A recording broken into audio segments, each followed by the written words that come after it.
5 సంవత్సరాలు ఇలా రగనేపిడి అలా మంచిర్యాలలో. కానీ మంచిర్యాల కొంతమంది దాదాగిరి చేస్తారు, కొంత చేరిపిడ్డ ఇంకా కొన్ని ఇంకా 4 నెలలు 3 నెలలు చేస్తారవచ్చు. మీ ప్రభుత్వం 6 నెలల కంటే ఎక్కువ ఉండే పరిస్థితి లేదు. ఎందుకు లేదంటే నా ముఖ్యమంత్రి గారు ఐఏఎస్ల మీద వ్యాఖ్యలు చేసిన తర్వాత కాంగ్రెస్ పార్టీలో అంతర్యుద్ధం మొదలైంది. అరే ముఖ్యమంత్రి గారు తప్పు ఏమైనా ఐఏఎస్ ఆఫీసర్ చెప్తే ఇలా పరిస్థితి ఏంది తెలంగాణ రాష్ట్రంలో అంటే అవినీతికి రాష్ట్ర ప్రభుత్వమే ఇలా ప్రోత్సహిస్తుంది అవినీతిని. అందుకే ఎమ్మెల్యేలు మంత్రులు చాలా మంది భయపడుతున్నారు. మాకు ఒక్క పైసా వస్తలేదా, ఎవరు దమ్ముకున్నా పైన 5 ఉన్నారు, పైన కాంగ్రెస్ పార్టీలో పైన టాప్ 5. ఇక వాళ్ళ దోపిడికి దోసుకోవడానికి హద్దు అదుపు లేకుండా పోతుంది వాళ్ళందరూ కూడా. వాళ్ళ బిల్స్ అన్ని పేమెంట్స్ అయిపోయినాయి అన్న, వాళ్ళ కాంట్రాక్ట్స్ బిల్స్ అన్ని వితౌట్ కమిషన్ పేమెంట్స్ అయిపోయినాయి. ఇక చిన్న చిన్న కాంట్రాక్టర్లకు 15% కమిషన్ ఇస్తే అవి కూడా పేమెంట్స్ అయిపోతున్నాయి సగం. కానీ ఇలా ఉద్యోగుల డిఏలు ఇవ్వటం మాత్రం పైసలు ఇవ్వమంటున్నారు. ఉద్యోగ ఉపాధ్యాయుల పిఆర్సీ గురించి మాట్లాడదామంటే పైసలు ఇవ్వమంటున్నారు. 2 లక్షల ఉద్యోగాలు భర్తీ చేస్తున్నారు, ఉద్యోగాలు భర్తీ చేయమంటే పైసలు ఇవ్వమంటున్నారు. అరే రిటైర్మెంట్ అనేటికి ఆ పెన్షన్ వాళ్ళ పైసలు బెనిఫిట్స్ ఇవ్వమంటే కూడా పైసలు ఇవ్వమంటున్నారు. ఇలా వేల మంది రిటైర్మెంట్ అయ్యి ఇలా బెనిఫిట్స్ రాకుండా చెప్పులు అరిగే విధంగా తిరుగుతున్నారు. రిటైర్మెంట్ అనక 1 లక్షలో 2 లక్షలో 10 లక్షలు 20 లక్షలు 30 లక్షలు వస్తే పిల్లల పెళ్లి చేద్దాం, పిల్లలను చదివిపిద్దాం, వాళ్ళని ఏదో వ్యాపారం పెట్టిద్దామని చెప్పి ఈ పదవి విరమణ పొందిన తర్వాత బెనిఫిట్స్ వస్తాయని చెప్పి పదవి విరమణ పొందినటువంటి ఉద్యోగులు ఉపాధ్యాయులు ఆలోచిస్తే వాళ్ళ జీపీఎఫ్ 30 సంవత్సరాలు ఉద్యోగం చేసి వాళ్ళు కష్టపడి దాచుకున్న జీపీఎఫ్ పైసలు ఇస్తారంటే లాస్ట్కు వాళ్ళ పైసలు కూడా వాళ్ళకి ఇవ్వలేని పరిస్థితి తెలంగాణ రాష్ట్రంలో ఉంది. కానీ కాంట్రాక్టర్ 15% కమిషన్స్ మాత్రం పిలుస్తారు.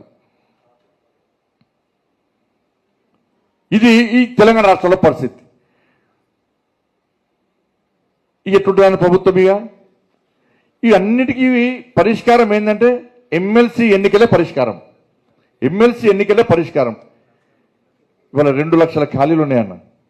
2 లక్షల ఖాళీలు ఇదే ముఖ్యమంత్రి గారు ఎవరైనా ఎన్నికల ముందు వాళ్ళ ఆది నాయకుడు రాహుల్ ఖాన్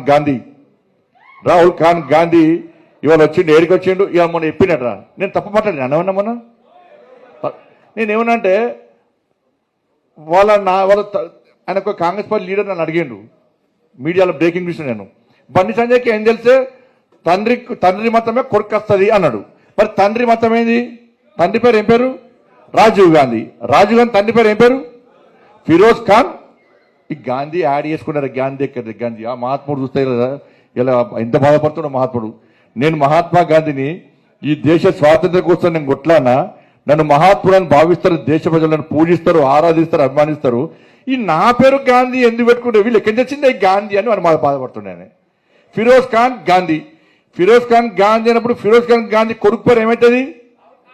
రాజీవ్ ఖాన్ గాంధీ అవుతుంది. గాంధీ కాదు రాజీవ్ ఖాన్ అవుతుంది. మరి రాజీవ్ ఖాన్ కొడుకు పేరు ఏమవుతుంది? రాహుల్ ఖాన్. నేను తప్పు చెప్పినానే? మీరు చెప్పిన దానికే సమాధానం నేను చెప్పినే. హిందువులు అయితే కాదు మీరు. ఇవాళ ఈ గ్రాడ్యుయేట్స్ ఎన్నికల్లో ఈ ఎన్నికల్లో ఎమ్మెల్సీ ఎన్నికల్లో మేధావి వర్గం అంతా కూడా దయచేసి గుణపాఠం చెప్పండి. మీకు ఒక వర్గాన్ని కొమ్ము కాస్తూ ఒకే వర్గం ఓటర్తో గెలిచినామని చెప్పి విర్రవీగుతున్న కాంగ్రెస్ పార్టీ గుణపాఠం చెప్పాల్సిన బాధ్యత ఇలా మేధావి వర్గం మీద ఉంది. వాళ్ళ నేను మతం గురించి మాట్లాడతలేను, కానీ హిందూ ధర్మానికి జరుగుతున్న అవమానాల గురించి, హిందూ ధర్మం పట్ల నిర్లక్ష్యం వహిస్తున్న విధానం గురించి ఇలా మీకు విజ్ఞప్తి చేస్తున్నాను. 2 చేతులు జోడించి మొక్కుతున్నా. ఈ ప్రభుత్వం గుణపాఠం చెప్పి తీరాల్సిందే. ఇలా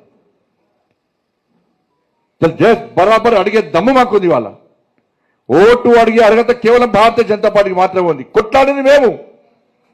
ఇలా మంచిర్యాల కేవలం 500 మంది మీద రౌడీ షీట్లు ఓపెన్ చేసినట్టే దాదాగిరి కేవలం ఇంకా 5 నెలలు 6 నెలలే. మీరు రౌడీ షీట్లు ఓపెన్ చేస్తే భయపడే కార్యకర్తలు భారతీయ జనతా పార్టీ కార్యకర్తలు కాదు. లాటరీ దెబ్బలు కొడితే దెబ్బతినే కార్యకర్తలు తప్ప భయపడి పారిపోయే కార్యకర్తలు భారతీయ జనతా పార్టీ కార్యకర్తలు కాదు. ఇలా పోలీసులు అదే అనుకుంటున్నారు చాలా మంది పోలీసులు. ఏ ప్రభుత్వం వస్తే ఆ ప్రభుత్వానికి కొమ్ము కాసే పోలీసు అధికారులు కొంతమంది ఉన్నారు. కానీ మా ప్రభుత్వం వస్తే మాత్రం మిమ్మల్ని వదిలిపెట్టే ప్రసక్తిలో నెక్స్ట్ వచ్చేది మాదే. అది ఎప్పుడైనా రావచ్చు. ఏ ప్రభుత్వమైనా 5 సంవత్సరాలు ఉండాలని మేము కోరుకుంటున్నాం. కానీ మీ పార్టీ ఎమ్మెల్యేలే మీ ప్రభుత్వం ఉండొద్దని కోరుకుంటున్నారు. మేమేం చేస్తాం దానికి? మీ పార్టీ మంత్రులే మీరు ఉండొద్దని కోరుకుంటారు. మేమేం చేస్తాం దానికి? కానీ ఎప్పుడైనా వచ్చేది ఎవరిది? భారతీయ జనతా పార్టీ ప్రభుత్వం వస్తుంది, పక్క వస్తుంది. బాధపడుతున్నారు తెలంగాణ ప్రజలు. అరే మొన్న బీఆర్ఎస్ పార్టీ మీద కోపంతో ఇటు గుద్దాల్సిన ఓటు అటు గుద్దినాం. ఆడు గుద్దుతే మా ఈ పంత మడదంపుతున్న కాంగ్రెస్ వాళ్ళు.